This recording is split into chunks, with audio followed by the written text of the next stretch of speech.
নমস্কার, কেমন আছেন আপনারা সবাই? আশা করছি আপনারা সকলে অনেক অনেক ভালো আছেন, সুস্থ আছেন। হাসি খুশির ডায়েরির আরেকটি নতুন ব্লগে আপনাদের সকলকে স্বাগত জানাই। আজ হলো বৃহস্পতিবার, এখন ঘড়িতে বাজে ঠিক 9:45। গতকাল রাত্রেবেলাতে আমরা ট্রেনে চেপে আসানসোল থেকে রওনা দিয়েছিলাম। ওই ভোর 4:45 নাগাদ আমরা হাওড়া স্টেশনে আসি। তারপর এখানে আমরা ডরমেটরিতে কোনো রুম পাইনি। তারপর এখানে একটু খোঁজ করাতে জানতে পারি ভিআইপিতে যে ওয়েটিং রুমগুলো থাকে ঘন্টায় মোটামুটি 10 টাকা করে নেয়। ওখানে আমরা 4 ঘন্টা অপেক্ষা করি, তারপর নিচে নেমে আসি, কারণ এরপরই আমাদেরকে রওনা দিতে হবে। আমরা যে ট্রেনে চেপে যাচ্ছি অন্ধ্রপ্রদেশ, সেই ট্রেনটির নাম হলো সেকেন্দ্রাবাদ এক্সপ্রেস। সেটি ছাড়ার কথা ছিল ওই মোটামুটি 8:30 নাগাদ, কিন্তু লেট হয়ে 11:30 হয়েছে। দেখুন, কথা বলতে বলতে দিদি আর জামাইবাবু চলেই এলো। এরা হলো আমাদের প্রতি বছর ভ্রমণের সাথী, কিন্তু এবারে শুধু এরা নয়, তার সাথে জামাইবাবুর দুজন বন্ধুর ফ্যামিলিও যাচ্ছে। চলুন এবার ট্রেন ধরার দিকে রওনা দিই। 10 দিনে ছুটি কাটাতে বাইরে বেরিয়েছি তো, তাই অনেকগুলো লাগেজ ছিল। আমাদের ঠিক জায়গা খুঁজতে প্লাস লাগেজগুলো সব ওঠাতে অনেকখানি টাইম লেগে যায়। তাহলে এবার বলি আমরা কোথায় যাচ্ছি। এবারে আমরা যাচ্ছি মল্লিকার্জুন জ্যোতির্লিঙ্গ দর্শন করতে। এটি নিয়ে আমার ৫ম জ্যোতির্লিঙ্গ দর্শন হবে। যখন থেকে মেয়ে জন্মেছে ভেবেছিলাম এবং মনে মনে প্ল্যানিংও করেছিলাম যে যত বছরই যাব ঘুরতে কোথাও, আগে জ্যোতির্লিঙ্গগুলো দর্শন করে নেব। ব্যাস, কথা বলতে বলতে আমরা হায়দ্রাবাদে নেমেই গেলাম। আমাদের হায়দ্রাবাদ স্টেশন থেকে আমাদের হোটেলটির নাম ছিল সপ্তগিরি। বেশি দূরত্বে ছিল না, ওই মোটামুটি গাড়িতে করে 10 মিনিট লেগেছিল। তাই আমরা প্রত্যেকেই 3টে অটো নিয়েছিলাম। অটো পিছু ভাড়া নিয়েছিল আমাদের 150 টাকা করে। এখানে কিন্তু ভালো রকম বার্গেনিং চলে। যদি আপনার বার্গেনিংয়ের স্কিল খুব ভালো থাকে, আপনারা বার্গেনিং করতে পারেন। 150 টাকাটা দেখবেন 120-30-এ আপনি অনায়াসে আনতে পারবেন। হায়দ্রাবাদে নেমেছিলাম আমরা ওই বিকেল 5:30 নাগাদ। আসলে সেই 1.5 দিন থেকে ট্রেনে আছি তো, আর শরীরটা ভালো লাগছে না। মনে হচ্ছে কতক্ষণে হোটেল রুমে যাব এবং নিজেকে একটু ফ্রেশ করে নেব, তাই আর তর্স হয়েছে না। চলুন তাড়াতাড়ি এবার হোটেলের দিকে রওনা দিই। অটো ড্রাইভারটি একদম ঠিক কথাই বলেছিলেন। স্টেশন থেকে হোটেল সপ্তগিরি আসতে একদম পাক্কা 10 মিনিটই লেগেছে। দেখুন, এটি আমাদের হোটেলের নাম, হোটেল সপ্তগিরি। বাইরে থেকে তো ভালোই লাগলো, এবার দেখা যাক ভেতরে কেমন লাগে। দেখতে পাচ্ছেন কতগুলো লাগেজ। এই এতগুলো লাগেজ সবসময় বয়ে বেড়াতে হবে, ভাবলেই কেমন যেন ভয় ভয় লাগছে। এতগুলো লাগেজ নিয়ে জার্নি করা চারটিখানি ব্যাপার নয় কিন্তু। আর এদিকে আমাদের মেয়েগুলো দেখাচ্ছে, দেখো মা দেখো কি সুন্দর ঠাকুরটাকে বাঁধিয়ে রেখেছে। সত্যিই তো, কি সুন্দর ঠাকুরটাকে বাঁধিয়ে রেখেছেন ওনারা। আর এদিকে বরগুলো সব হোটেল চেক ইন করার জন্য আমাদের যে আধার কার্ড লাগে, আইডেন্টিটি কার্ড লাগে, সেগুলো দেখাচ্ছে। আর দেখুন, আমরা যেদিন হোটেলে চেক ইন করি সেখানে ডেটটা লেখা আছে 20/12/2024। সবাই তো বসে পড়েছে, বাচ্চাগুলো নিজের মতো করে খেলা করছে। আমিও আর কতক্ষণ দাঁড়িয়ে থাকবো। আমিও ওদের অপোজিটে যে একটা সোফা সেট আছে সেখানে বসে পড়লাম এবং ওদেরকে দূর থেকে ক্যাপচার করছি। এই 10টা দিন তো খুব তাড়াতাড়ি কেটে যাবে, কিন্তু যদি ভিডিওগুলো থাকে তাহলে ভিডিওগুলোর মাধ্যমে সব সময় যখনই মন চাইবে তখনই আমরা দেখতে পারবো। দেখুন, গল্প করতে করতে আমি 5তলায় চলেই এলাম। এবার তো ফ্রেশ হয়ে একটু ঘুরতে বেরোবো, তারপর কি জানি টাইম পাবো কি না, তাই ভাবলাম বাইরেটা একবার আপনাদেরকে দেখিয়ে দিই। কি সুন্দর লাগছে না এই চেয়ার টেবিলগুলো। যদি হোটেলে থাকেন তাহলে এই চেয়ার টেবিলের মধ্যে কিন্তু দারুণ আড্ডা দেওয়া যাবে, কি বলেন, তাই না? আমরা এই হোটেল সপ্তগিরিতে 2 দিনের মতো থাকবো, আর পার ডে হোটেলটি ভাড়া হচ্ছে 2500 টাকা। এখনও পর্যন্ত বাইরেটা দেখে কিন্তু ভালোই লাগছে, ঝাঁ চকচকে পরিষ্কার। দেখা যাক এবার রুমের ভেতরটা কেমন লাগবে। চলুন, অনেকক্ষণ বাইরে থাকা হলো, এবার আপনাদেরকে রুমের ভেতরটা একবার রুম ট্যুর দেখিয়ে দিই। এই যে দরজা খুলতেই আমার লেফট সাইডে আমাদেরকে একটা কাবার্ড দিয়েছে। দাঁড়ান একটিবার খুলে দেখায়। হ্যাঁ, এখনও পর্যন্ত কাবার্ডটা পরিষ্কারই আছে। আর আমার রাইট সাইডে দিয়েছে একটা বাথরুম। আমাদের মেয়েদের কিন্তু বাথরুমটা যদি পরিষ্কার না হয় তাহলে ভালো লাগে না। এখানে আছে একটা সিঙ্ক, একটা আছে কোমোড এবং বড় মতো আয়না। আর রাইট সাইডে আছে স্নান করার জায়গা, সেটা আপনাদেরকে আর দেখালাম না। এবং 24 ঘন্টা গরম জলের বন্দোবস্তও ছিল। চলুন এবার এই সাইডটা ঘুরে দেখি এখানে কি কি দিয়েছে। দিয়েছে একটা মস্ত বড় সাদা টাওয়াল, আর দিয়েছে 4টে সাবান। তার মধ্যে 2টো হচ্ছে ময়শ্চারাইজিং সোপ আর 2টো হচ্ছে মেডিমিক্সের ওই নিম সাবান। আর এই যে ছোট ছোট 4টে বোতল দেখতে পাচ্ছেন, সবুজ বোতলগুলো হলো শ্যাম্পুর, আর সাদা সাদা 2টি বোতল সেইগুলো হলো বডি লোশন।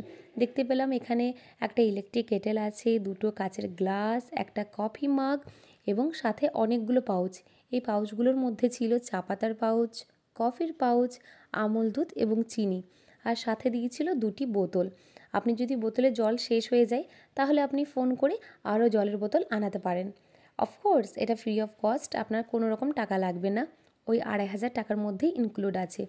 আর সাথে দেখলাম এখানে একটা ব্রাশ এবং টুথপেস্টও আছে। আর এদিকে মেয়ে তো প্রচণ্ড পরিমাণে ক্লান্ত হয়ে পড়েছে, তাইও বসে পড়েছে। দেখুন এই সাইডে একটা টিভিও আছে, আর এখানে একদম পরিষ্কার একটা বিছানা আছে। বিছানাটা মোটামুটি 3 জনের মতো ভালো রকমভাবে শোয়া যাবে, 4 জন শোয়ার কিন্তু নয়। আর এই সাইডে দেখলাম একটা মস্ত বড় আয়না আছে এবং আয়নার নিচেই একটা স্টুল আছে যেখানে বসে আপনি রেডি হতে পারবেন। আর এদিকে হলো 2টো 1 সিটার এবং একটা সেন্টার টেবিল। চলুন এবার তাড়াতাড়ি ফ্রেশ হয়ে রেডি হয়ে নিই, কারণ একটু বাদে আমরা ঘুরতে যাব। আমরা রেডি হয়ে হোটেলে নিচে নেমে পড়েছি। এখন বাজে ঘড়িতে সন্ধে 6:30। আমরা যাচ্ছি বিড়লা টেম্পল দর্শন করতে। তাই ভাবলাম এখানে এত অটো অ্যাভেলেবেল, তাই অটোই করে নিই। কিন্তু এখানে অটোর কি রেট, বাপ রে বাপ! আপনি যদি বার্গেনিং করতে চাইবেন, কিন্তু কতই আর করবেন, এনারা যা চড়া দাম বলে রেখেছিল। তারপরে এনাদেরকে ওলা এবং উবেরের প্রাইসটা একটু দেখালাম, ততক্ষণে গিয়ে এনারা 200 টাকাতে রাজি হলেন।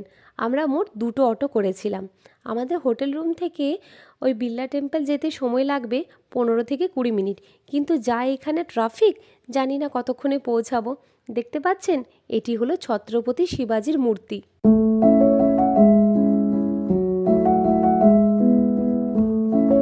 এই যে দূর থেকে একটা মন্দিরের মতো দেখতে পাচ্ছেন, যেটাতে খুব লাইট জ্বলছে, আমি প্রথমে ভেবেছিলাম এটাই হয়তো বিড়লা টেম্পল, কিন্তু জিজ্ঞেস করাতেই জানতে পারলাম না না, এটা প্যালেস কাম হোটেল।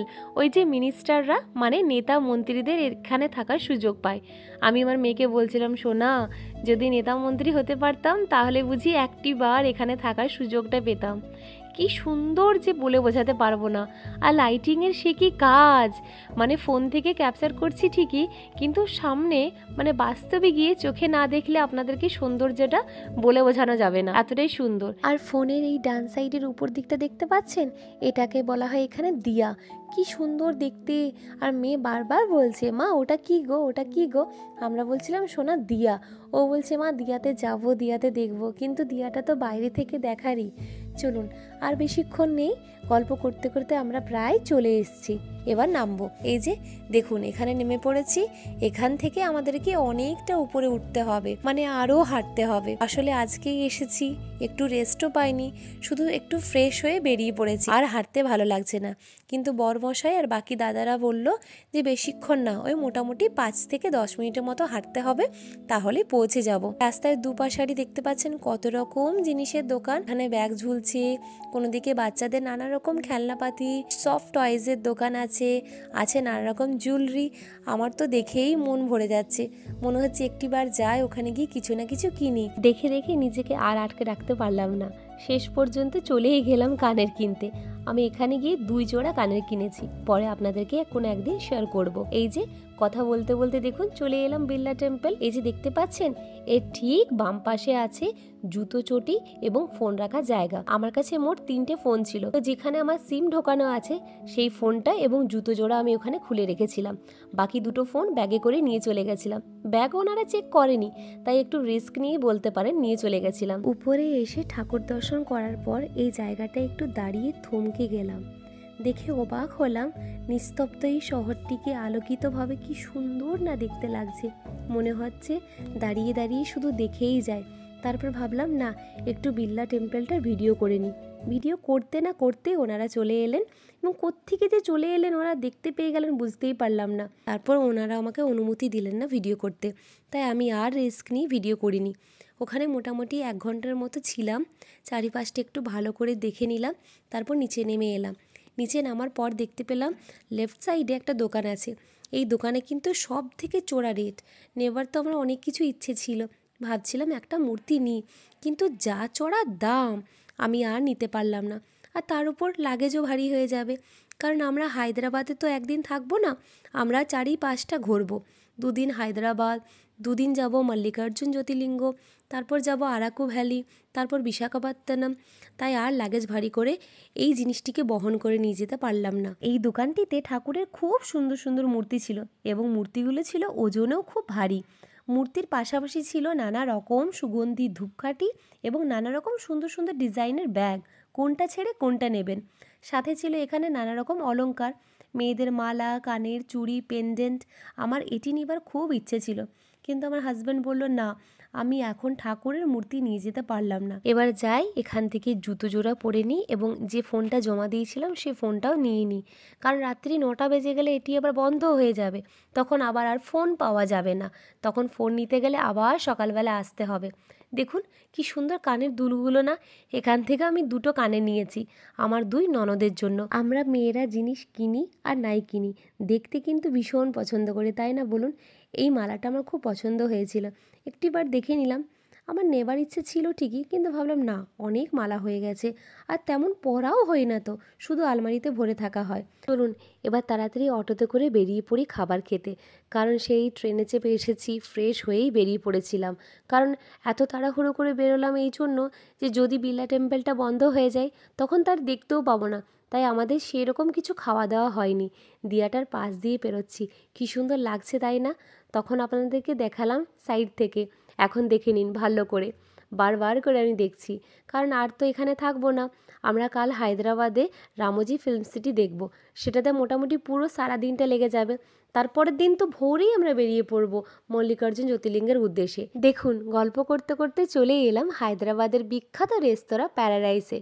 এসেছি আমরা আজকে বিরিয়ানি খাবো বলে, কারণ হায়দ্রাবাদে এসেছি আর হায়দ্রাবাদি বিরিয়ানি খাবো না তা কি হয়? দেখুন এই সাইডটা কি সুন্দর ক্রিসমাস উপলক্ষে সাজিয়েছে না। এই রেস্তোরাঁতে নাকি বলিউডের নামি দামি তারকারা এসেছিলেন বিরিয়ানি খেতে। দেখা যাক এখানকার বিরিয়ানি টেস্ট কেমন হয়। আমার তো ঢুকে বেশ ভালোই লাগলো। অনেক রাত হয়ে গেছিলো, বলতে পারেন 10:30 বেজে গেছিলো, তাই এখন বিরিয়ানি আসতে বললো অনেকখানি টাইম লাগবে। আমরা খেয়ে দিয়ে আপনাদেরকে দেখাচ্ছি কীরকম লাগছে, দেখাতে যে কি বলবো। বিরিয়ানিটি কিন্তু আমাদের কলকাতার মতো ছিল না, মোটামুটি লেগেছে আর কি। আমার কিন্তু বলতে গেলে একদমই ভালো লাগেনি। দেখুন এনারা এসেছিলেন এখানের বিখ্যাত বিরিয়ানি খেতে। কী যে বিখ্যাত বিরিয়ানি ছিল সেটা তো জানি না বাবা, আমার তো ভালো লাগেনি। আমাদের কাছে কলকাতার বিরিয়ানি বেস্ট। চলুন আজকের ব্লগটি আমি এখানেই শেষ করছি। আপনারা ভালো থাকবেন, সুস্থ থাকবেন এবং সবাইকে ভালো রাখবেন। দেখা হবে খুব তাড়াতাড়ি আরও একটা নতুন ভিডিওর সাথে।